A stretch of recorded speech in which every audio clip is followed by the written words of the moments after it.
Hotep à tous, bienvenue sur la chaîne des panafricanistes par essence, par conviction et par excellence.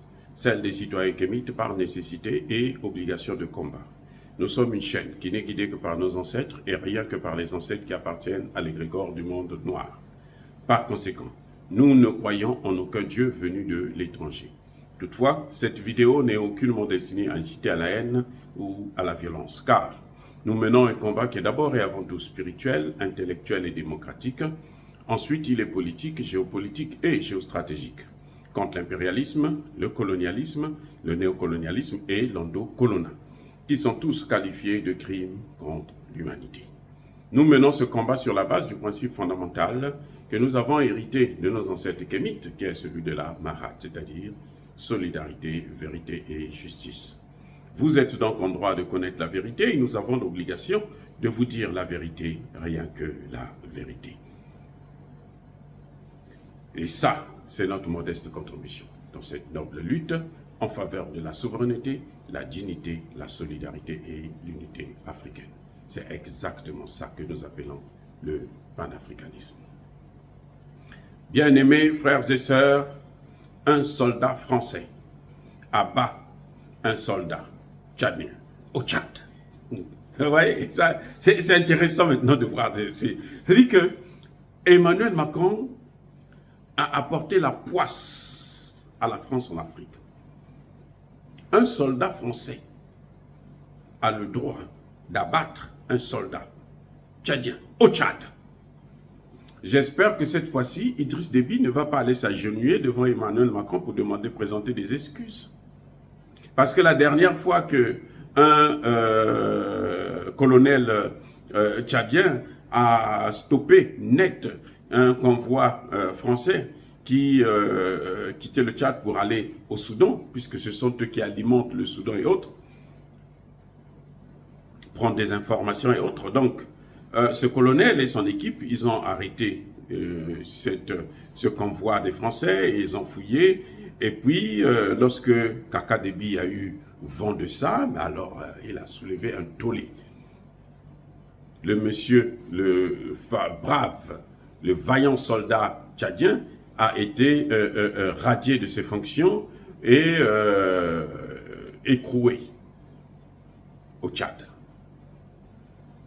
Ensuite, ça ne s'est pas arrêté là, le Tchad, le gouvernement tchadien, les autorités tchadiennes ont présenté des excuses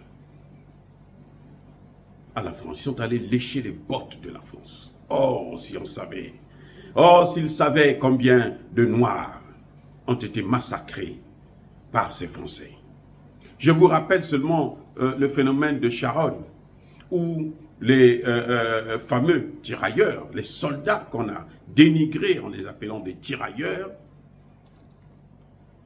sénégalais, qui, revenus de la Seconde Guerre mondiale, où ils ont sauvé la France des mains des Allemands, leurs frères, ils ont tous été massacrés parce qu'ils demandaient leur salaire. À la demande de qui? À la demande du général de Gaulle. Celui-là même qui est venu en lambeaux en Afrique, que les Français eux-mêmes ont rejeté. Les Africains l'ont élevé, l'ont ramené dans son pays et sont allés faire la guerre avec lui et lui ont donné la victoire. Il les a littéralement massacrés. Et ça, c'est ce qu'on appelle un génocide oublié. Donc cette fois-ci, maintenant nous voyons, mais vous le savez, je vous ai toujours dit, que les soldats de la Légion étrangère, ce ne sont pas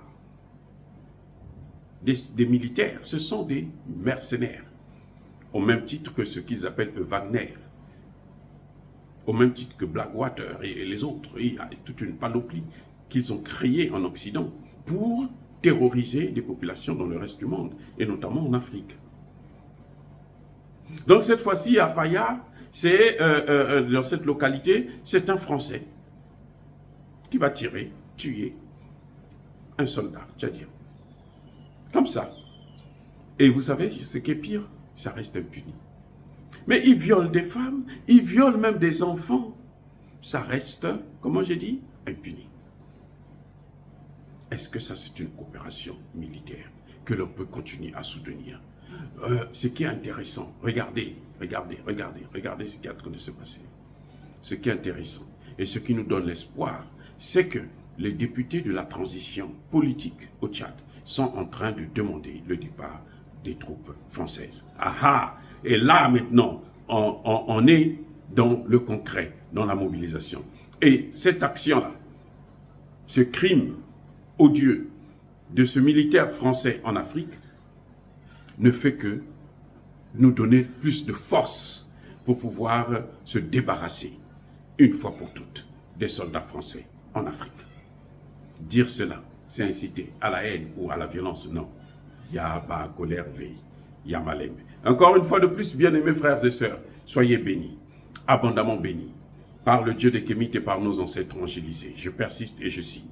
Mais que tous ceux qui persécutent le continent africain, le pillent et le déstabilisent, qu'ils soient noirs, blancs, chinois, arabes, indiens ou qui qu'ils soient punis, maudits, foudroyés, neutralisés, écrasés, effacés par ce Dieu des Kémites et par nos ancêtres angélisés. Vive l'Afrique éternelle, j'ai dit et j'assume.